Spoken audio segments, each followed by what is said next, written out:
Surprise.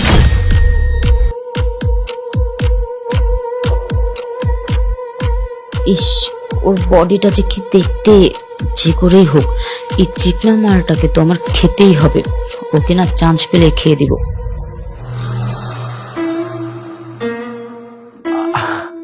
আরে আরে কি করছিস এসব? আসলে ভাইয়া তুমি আমাকে ফিট হতে বলেছিলে না, আমি আর কি নিজেকে ঠিকঠাক করে নিয়েছি, এটাই তোমাকে দেখাচ্ছিলাম। আরে সবই ঠিক আছে, কিন্তু সাথে কে দেখতে হবে তো না, মানে এসেই কাপড় উঠে ফেললি। আচ্ছা ভাইয়া, উনি কে? এটা তোর ভাবি। তোকে বললাম না যে কিছুদিন আগে আমি বিয়ে করেছি, তাই ওকে বাসায় নিয়ে আসলাম। আর শোন, তোকে আমি বলেছিলাম যে জিম টিম করে ফিট হতে হবে, কারণ তোকে আমি পুলিশে ভর্তি করাবো। মাশাআল্লাহ, বডি খুব সুন্দর করছিস। তোমরা ভেতরে গিয়ে বসো, আমি তোমাদের জন্য পানি নিয়ে আসছি। আচ্ছা ঠিক আছে, এই ভিতরে এসো। আরে শোনো না, তোমাদের ভাই ছেলে মানুষ হয়ে আমাদের জন্য পানি আনতে গেছে। একটা কাজ করি, আমি গিয়ে পানিটা নিয়ে আসি না। ও ছেলে মানুষ, ও কি এত কিছু বোঝে? মেয়ে মানুষের কাজ তো ও করতে পারবে না, আমি গিয়ে আনছি। বাবা, ঘরে ঢুকতে না ঢুকতে পুরো দায়িত্ব নিয়ে নিলে। গুড, ভালো লাগলো। ঠিক আছে, যাও তোমার দেবরে সাহায্য করো, আমি বসি।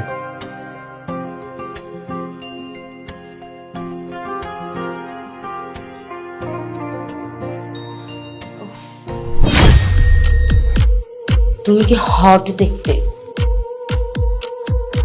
ভাবি, আপনি সব কি করছেন? আচ্ছা, তোমার কি বিয়ে হয়ে গেছে? না ভাবি, যেহেতু ভাইয়ার বিয়ে হয়ে গেছে, কিছুদিনের মধ্যে আমারটাও হয়ে যাবে। খুব ভালো। আচ্ছা, তোমার কি কোনো গার্লফ্রেন্ড আছে? না। বিয়ে হয় নাই, গার্লফ্রেন্ডও নেই, তার মধ্যে একেবারে কচি মালটা আমি পেয়েছি। আচ্ছা শোনো, তোমার না কোনো চিন্তা করার দরকার নেই। আজ থেকে আমি তোমার গার্লফ্রেন্ড ধরে নাও। আপনি আমার গার্লফ্রেন্ড মানে? আরে বুদ্ধু, শোনো, একে তো আমি গার্ল, তার উপর হচ্ছে তোমার ফ্রেন্ড হয়ে গেলাম আজ থেকে, তাহলে কি হলো? গার্লফ্রেন্ড, তাই না? ও আচ্ছা আচ্ছা।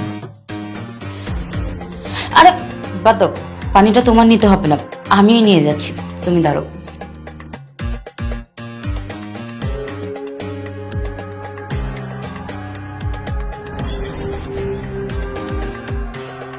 শোনো না, এই যে তোমার পানি। আচ্ছা, তোমার বাসার অবস্থা এরকম কেন? ছি, কি নোংরা। আরে কি আর করবো বলো, আমরা তো ব্যাচেলার মানুষ, বোঝোই তো, ব্যাচেলার মানুষের ঘর বাড়ির অবস্থা এরকমই থাকে।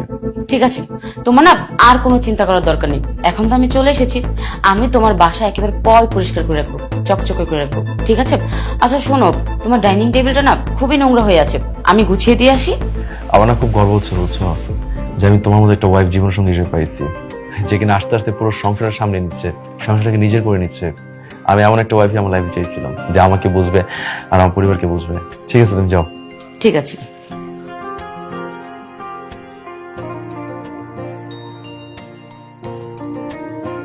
আচ্ছা শোনো না, তোমার কাছে আর লুকিয়ে কি করব, সত্যি কথাটা তোমাকে বলেই দিই।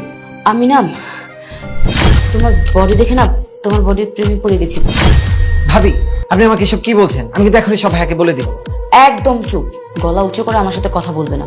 তুমি জানো না আমি কে? আমি হচ্ছে তোমার ভাবি। আর তুমি কি বলে? তুমি তোমার ভাইকে যেয়ে বলে দিবে? আচ্ছা, তোমার ভাই কখনো সেটা বিশ্বাস করবে? তোমার ভাই আমাকে খুব ভালোবাসে, তোমার ভাই না তোমার কথা কখনোই বিশ্বাস করবে না। আমি যা বলছি চুপচাপ মেনে নাও। যদি আমার কথা না শুনেছো না, তাহলে আমি গিয়ে তোমার ভাইকে বলে দিব তুমি আমার সাথে খারাপ কাজ করার চেষ্টা করেছো, তুমি আমাকে নোংরা নোংরা ইঙ্গিত দিয়েছো, আর বেড়ে শোয়ারও কথা বলেছো। এখন ভেবে দেখো তুমি কি করবে। তুমি আমার যৌবন জ্বালা মিটাবে, নাকি আমি তোমার ভাইয়ার কাছে তোমাকে ফাঁসিয়ে দিব? আমি এখনই ভাইয়াকে গিয়ে সব বলে দিব। আপনি আমাকে ফাঁসাবেন, এবার দেখবো কে ফাঁসে আর কে বাঁচে। ভাইয়া, ভাইয়া। আরে সৌরভ, কি হয়েছে? তুমি এটা কাকে বাসায় নিয়ে এসেছো? ওনার তো চরিত্রের ঠিক নেই। এই, কি বলছিস? মুখ সামলে কথা বল, উনি তোর ভাবি হয়? ওনার সাথে আমার পরিচয় হলো মাত্র কিছুক্ষণ হইলো, আর দেখো উনি এখনই আমাকে বাজে প্রস্তাব দিচ্ছে। কেমন কেমন করে জানি তাকাচ্ছে আমার দিকে, আর আমাকে বলছে আমার সাথে রুম ডেট করবে। তুমি বলো ভাইয়া, কেমন একটা বিব্রতকর অবস্থা ভাইয়া। তুই এগুলো কি বলছিস? তোর মাথা ঠিক আছে? তোমার ভাই মিথ্যে কথা বলছে, আমি কি এরকমটা করতে পারি বলো? আমি তো তোমাকে কতটা ভালোবাসি। ভাইয়া, উনি মিথ্যে কথা বলছে। ভাইয়া তোমার কি মনে হয় আমি তোমাকে মিথ্যে বলছি? তুমি তো সেই ছোটবেলা থেকে আমাকে চেনো, তাই না ভাইয়া? তোমার কি মনে হয় আমি কি ওনার নামে বানিয়ে বানিয়ে তোমাকে মিথ্যে কথা বলবো?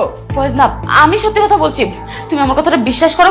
আসলে আমি যখন তোমাদের ডাইনিং টেবিলটা গোছাতে যাই তখন তোমার ভাই আমাদের খারাপ নজর দিয়েছিল, আমার এখানে ওখানে হাত দিচ্ছিল। আর কি বলছে জানো, ও আমার সাথে নাকি বেডে শুতে চায়। আমি যখন না বলেছি তখন ও বলছে যে না, আপনি যদি আমার সাথে এই কাজটা না করেন তাহলে কিন্তু আমি ভাইয়ের কাছে বলবো যে আপনি আমার সাথে এগুলি করার চেষ্টা করেছেন, আপনি আমাকে খারাপ প্রস্তাব দিয়েছেন।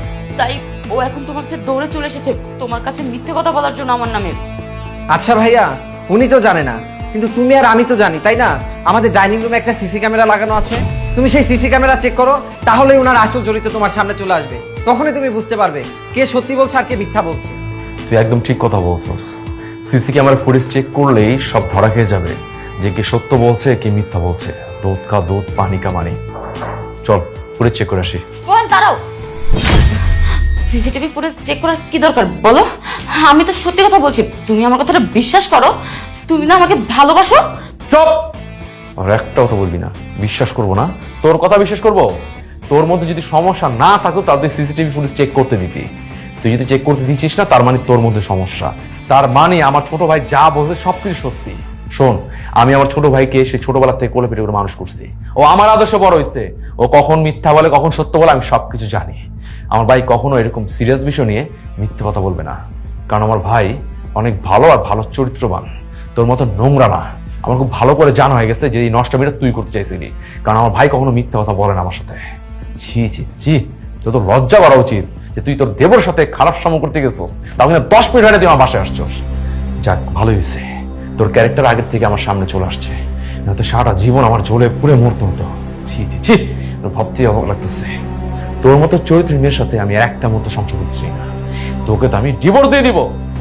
আমার ভুল হয়ে গেছে। আসলে আমি তোমার ভাইয়ের এই ফিগার দেখে নিজেকে আর কন্ট্রোল করতে পারিনি, তাই মাথা নষ্ট হয়ে এই কাজটা করে ফেলেছি।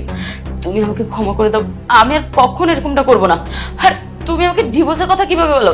তুমি তো এই 2 দিন হলো আমাকে বিয়ে করেছো, এখনই যদি আমাকে ছেড়ে দাও তাহলে তো এলাকায় আমার মান সম্মান থাকবে না। বোঝার চেষ্টা করো। চুপ!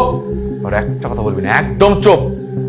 আমি চাইলে তোর নামে মামলা করতে পারি, কিন্তু আমি সেটা করব না, কারণ তোকে আমি ভালোবেসে বিয়ে করছিলাম। তোর প্রতি একটা দুর্বলতা আমার সবসময় আছে। তুই এখন এই মুহূর্তে আমার সাথে বের হয়ে যা। আমি তোকে সময় মতো ডিভোর্স লেটার পাঠিয়ে দেবো, আর সাথে তোর গাবিনের টাকাটাও। বের হয়ে যা।